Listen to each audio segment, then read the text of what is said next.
Halo semuanya, selamat datang lagi di Fuentes dengan aku Mas L. Gimana kabar kalian hari ini? Semoga aku berharap baik-baik aja. Tapi kalaupun lagi nggak baik-baik ya udahlah ya, kalian tetap harus hidup gitu kan. Emang kadang hidup itu emang berat gitu, jadi ya udahlah. Yang penting jangan nyerah aja gitu. Dan sebelum kita mulai ya, kayak biasanya nih ya, jangan lupa kalian itu subscribe dulu. Dan kalau misalnya kalian belum subscribe ya tetap kalian subscribe lah. Karena support dari kalian itu menurutku penting banget gitu ya. Biar aku tuh bisa terus riset, nulis, dan juga nyeritain hal-hal aneh tapi nyata, yang kadang memang lebih gila dari film misteri manapun. Tapi sih sebenarnya ya biar aku cepet dapat uang aja dari sini sih. Dan kali ini ya kita akan membahas salah satu pembunuhan yang terungkapnya itu cukup unik gitu ya, tentang satu kasus pembunuhan misterius di Skotlandia yang akhirnya terungkap setelah 30 tahun cuma karena puntung rokok. Iya, kalian tuh nggak salah dengar.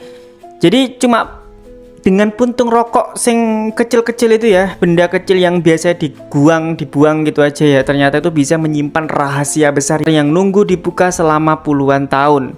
Ini tuh bakal jadi cerita yang cukup absurd tapi plot twist akhir yang cukup melegakan. Dan mungkin gak usah lama-lama ya, ambil posisi ternyaman kalian. Kayak biasa di channel ini tuh nggak banyak visual aneh-aneh, jadi kamu bisa sambil nyuci, makan, atau mungkin rebahan aja dan dengerin aku nyeritain kisah yang satu ini. Jadi nggak usah basa-basi, mari kita bahas.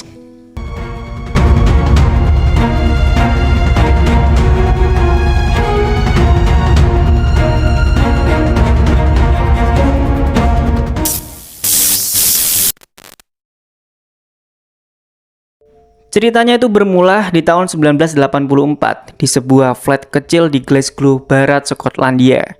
Di situ ya tinggal seorang perempuan bernama Mary McLaughlin. Gak tahu gimana bacanya, kalian baca sendiri. Atau mungkin kita panggil aja Mary ya.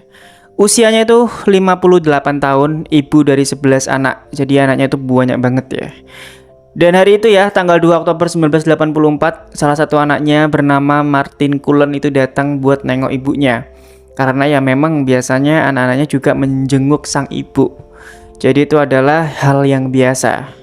Nah, tapi waktu dia membuka pintu rumah ibunya, Martin itu langsung shock dan kaget aja gitu. Karena dia itu mencium bau busuk dari dalam flat itu. Martin tahu dan langsung sadar bahwa di rumah itu ada yang lagi nggak beres. Dia akhirnya bergegas masuk rumah dan nemuin ibunya tergeletak di kasur tanpa spray.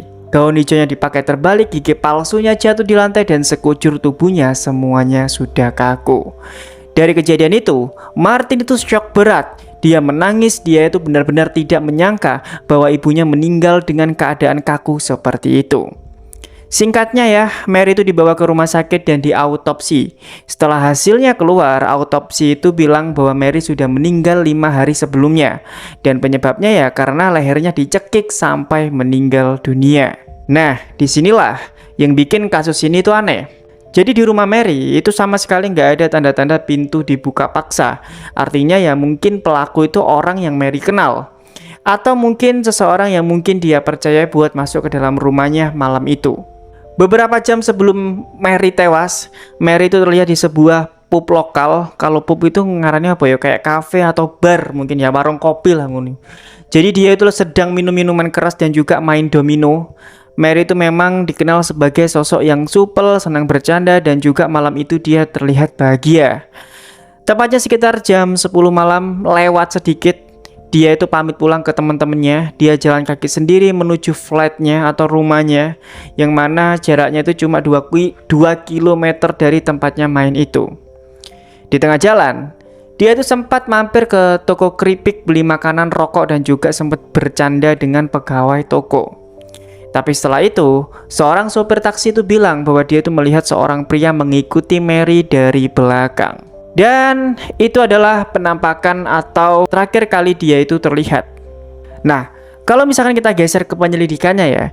Jadi penyelidikan awal, polisi itu langsung bergerak. Lebih dari 1000 saksi diperiksa. Tapi nggak ada yang bisa kasih jawaban pasti siapa pria yang mengikuti Mary malam itu.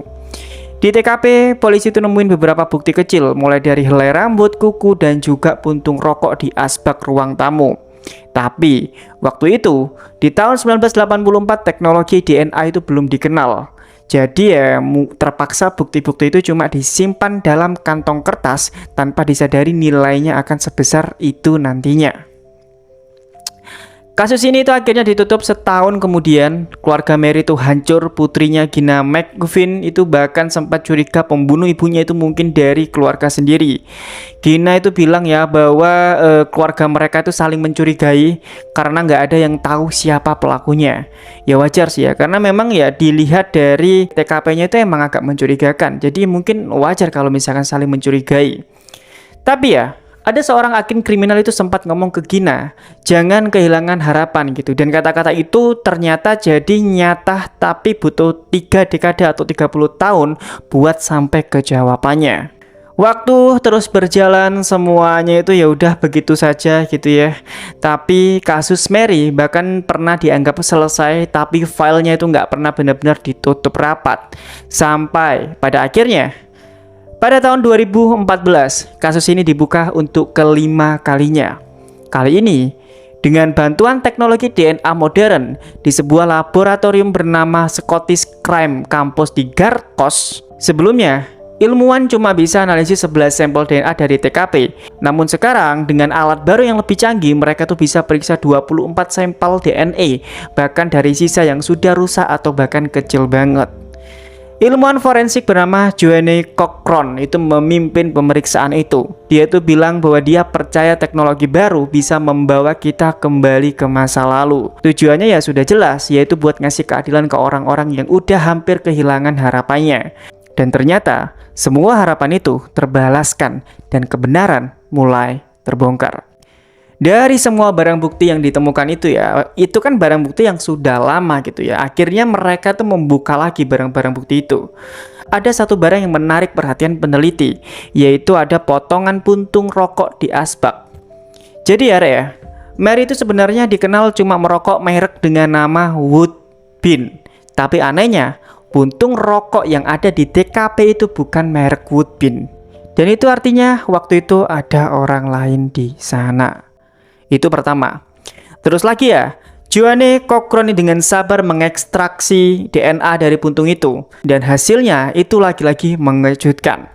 Mereka tuh berhasil nemuin profil DNA pria dengan ciri-ciri yang lengkap. Dan pada saat hasilnya dicocokkan dengan database DNA nasional Skotlandia, muncul satu nama, yaitu bernama Graham McGill. Di momen itu, Joanne itu bilang bahwa dia itu merasakan momen yang bikin bulu kuduk dia berdiri karena dia merasa terkejut dan ya terharu bangga gitu dengan penemuan itu. Ternyata ya, Graham McGill itu juga bukan orang bebas waktu membunuh Mary. Artinya dia itu lagi di penjara di Edinburgh karena kasus pemerkosaan dan juga percobaan pemerkosaan. Dari sini tuh polisi itu makin bingung, bagaimana mungkin seseorang itu bisa membunuh kalau misalkan dia lagi ada di penjara. Ya itu juga nggak mungkin ya. Namun mantan sersan bernama Kenny McCubbin itu nggak mau nyerah. Dia itu yakin pasti ada yang terlewati dari semua spekulasi-spekulasi atau barang bukti yang ditemukan itu. Masalahnya, dokumen penjara tahun 1980-an itu banyak yang hilang karena bangunan sedang direnovasi. Tapi McCubbin itu terus mencari semua itu dan nemuin petunjuk penting di Arsip Nasional Skotlandia. Singkatnya, di sana dia tuh nemuin buku harian sipir penjara dan di halaman itu tertulis nama G. McGill dengan catatan kecil 3 huruf yaitu TFF. Ini agak kayak apa ya, teka-teki gitu, kayak nyusun teka-teki gitu ya. Dan ketika cari tahu ya artinya apa, ternyata itu adalah sebuah singkatan dari Training for Freedom atau cuti pra pembebasan bersyarat. Artinya, McGill itu sempat keluar dari penjara beberapa hari sebelum pembunuhan Mary. Dan dia sempat balik ke sel tepat pada tanggal 27 September 1984, hari yang sama saat Mary diduga tewas dibunuh. Nah, dari sinilah akhirnya semua puzzle-puzzle yang sudah lama ditemukan, yang sudah lama dikumpulkan itu semuanya menjadi lengkap. Analisis lanjutan itu nemuin ya DNA McGill itu disimpul jubah yang dipakai buat mencekik Mary dan juga di gaun hijau yang dikenakan korban saat itu. Setelah sidang selama 4 hari pada April 2021, Graham McGill itu akhirnya dinyatakan bersalah dan dijatuhi hukuman minimal 14 tahun penjara. Hakim bilang bahwa keluarga Mary itu harus menunggu puluhan tahun untuk tahu siapa pelakunya. Tapi mereka itu nggak pernah kehilangan harapan. Mary meninggal di usia 58 tahun, McGill waktu itu masih 22 tahun dan baru diadili saat dia berusia 59 tahun. Aduh, ya berarti tinggal ngenteni mati nih aja sih ya, karena soalnya umurnya wis tuwek banget di anjir kan. Bayangin nomor sama tuh umur 80-an sekian kan juga aneh gitu. Ya mati mungkin ya. Ya bayangin ya, sebuah puntung rokok kecil yang tergeletak di asbak selama 30 tahun ternyata nyimpen rahasia terbesar dalam kasus pembunuhan ini. Bukan kesaksian manusia, bukan firasat detektif ya, tapi sains dan juga kesabaran yang akhirnya membuka kebenaran. Kasus Mary McLaughlin nunjukin satu hal penting, keadilan itu bisa tertunda, tapi kadang nggak benar-benar hilang. Jadi ya mungkin itu aja ya cerita dari aku kali ini. Terima kasih buat kalian yang udah dengerin sampai habis. Kalau misalnya kalian suka nonton kayak gini, jangan lupa buat like, share, dan subscribe biar cerita-cerita nyata dan penuh pelajaran kayak gitu bisa terus aku bawain buat kalian semua. Dan sekali lagi maaf kalau misalkan penuturan intonasi bahasaku itu kurang tepat atau mungkin agak belibet. Karena sekali lagi ya, di sini tuh aku masih belajar untuk berbicara dan belajar untuk menjadi storytelling yang baik dan benar gitu. Ya, tapi nggak tahu lah, ini bawaanku aja gitu. Karena aku terlalu cerewet banget untuk jelasin ini, makanya agak belibet gitu kan ya. Ya mungkin itu aja lah ya. Sekali terima kasih buat kalian yang sudah subscribe. Aku harus mengapresiasi itu. Kalau misalkan kalian belum subscribe dulu. Kalau misalkan kalian belum tekan tombol loncengnya, tekan dulu biar kalian dapat notif dari aku. Dan mungkin itu aja.